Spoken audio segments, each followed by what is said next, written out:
তোমাদের একটা দুঃখের কথা বলি, বিয়ের পর থেকে এখনো পর্যন্ত একটাও বিয়েবাড়ির নেমন্তন্ন আমরা পাইনি।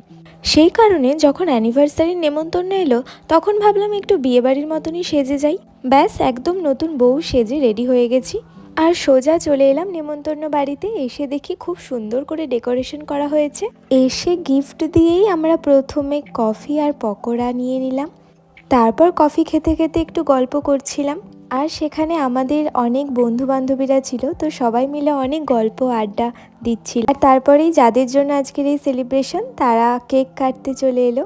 ওরা কেক কেটে একে অপরকে কেক খাইয়ে দিল। ব্যাস তারপর আর সময় নষ্ট না করে আমরা বসে পড়লাম খাওয়া দাওয়া করতে। চলো আজকের মেনুতে কি কি ছিল সেটা তোমাদের দেখাই। প্রথমেই আমাদের দিয়েছিল কেক, যেটা ছিল বাটারস্কচ ফ্লেভারের।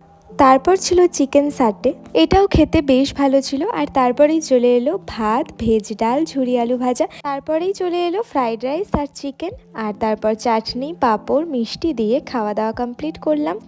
আর তারপরেই আমার হাতে দিয়ে দিল দুটো আইসক্রিম। আমি তো ঠান্ডা লেগে যাওয়ার ভয়ে আইসক্রিম খেলাম না, তবে আমার বর আর এই পুচকেটা মিলে আইসক্রিম খেলো। ব্যাস এবার আমরা চলে যাব বাড়িতে। আজকের ভিডিওটা এই পর্যন্তই, দেখা হচ্ছে নতুন কোনো ভিডিও। টাটা।